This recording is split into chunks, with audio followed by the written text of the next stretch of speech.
जब कलयुग की शुरुआत हुई तब त्रिदेव समेत सभी देवताओं ने पृथ्वी से दूरी बना ली, क्योंकि यह युग देवताओं के आगमन से बिल्कुल परे है। सृष्टि के नियमानुसार इस युग में चमत्कार की कोई गुंजाइश नहीं है। यानी सृष्टि के नियमानुसार कोई भी देवता कलयुग के कार्य में हस्तक्षेप नहीं कर सकता। जब तक कलयुग का शासन इस धरती पर है तब तक कली को यह बिल्कुल भी पसंद नहीं कि कोई भी देवी देवता उसके कार्य में बाधा बने। यह एक युग भी है, तो इसलिए सभी देवता दूर हो गए। किंतु कलयुग की शुरुआत से पहले ही देवों के देव महादेव को यह आभास हो चुका था कि जैसे जैसे कलयुग पुराना होता जाएगा उसकी शक्ति उतनी ही प्रबल होती चली जाएगी और वो समय से पहले ही विनाश लीला की शुरुआत कर देगा। इसलिए महादेव ने पृथ्वी से जाते जाते महाबली हनुमान जी को यह कार्य सौंप दिया कि वह श्री राम नाम का प्रचार करें, जिससे कि कलयुग के साथ साथ हनुमान युग भी प्रारंभ हो जाए और कलयुग सदैव नियंत्रण में रहे। इसके बाद हनुमान जी धरती पर आकर श्री राम के नाम का प्रचार करने लगे।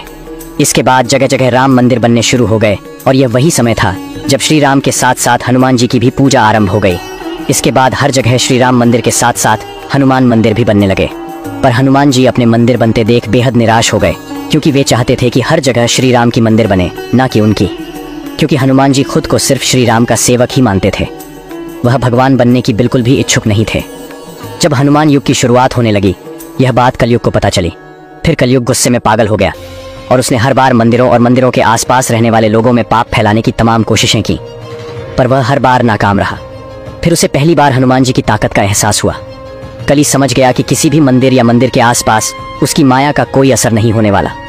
फिर उसने शातिर तरीके से मंदिरों से मीलों दूर रह रहे इंसानों के अंदर मंदिरों के प्रति घृणा की माया फैला दी और फिर कलयुग की माया में फंसकर लोग मंदिरों के प्रति काफी हिंसक हो गए। फिर लोग मंदिरों को तोड़ने के साथ साथ साधु संतों को भी दंडित करने लगे। इंसान एक दूसरे के दुश्मन बनने लगे। उसी समय हनुमान जी श्री राम के ध्यान में लीन थे। जब इस दुस्साहस का आभास हुआ तो हनुमान जी काफी क्रोधित हो गए और कली यानी कलयुग की तलाश में निकल पड़े। उन्होंने आकाश, ताल, जंगल हर जगह कलयुग को ढूंढा। काफी खोज के बाद आखिरकार दोनों आमने सामने आ गए।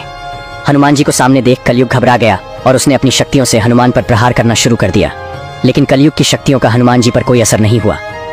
फिर कलयुग ने अपनी माया दिखाई और हनुमान जी पर हावी होने की कोशिश की। कुछ देर तक हनुमान जी कलयुग की ताकतवर माया जाल में उलझे रहे, लेकिन कुछ क्षण बाद कलयुग थक गया। फिर हनुमान जी ने श्री राम का नाम लेते हुए कलयुग को वहीं धूल चटा दी और कलयुग को युद्ध में आया, लेकिन कलयुग को समाप्त नहीं कर पाए, क्योंकि कलयुग सिर्फ एक व्यक्ति नहीं बल्कि एक युग है जिसे समय से पहले समाप्त नहीं किया जा सकता। वहां से गायब होकर कलयुग छिप गया और हनुमान जी और कलयुग के बीच ऐसे ही तमाम युद्ध होते चले आ रहे हैं। हर बार हनुमान जी ने कलयुग को शिक्षा दी। इसलिए बुराई कुछ समय के लिए अच्छाई पर हावी जरूर होती है, पर अंत में जीत सच्चाई की होती है।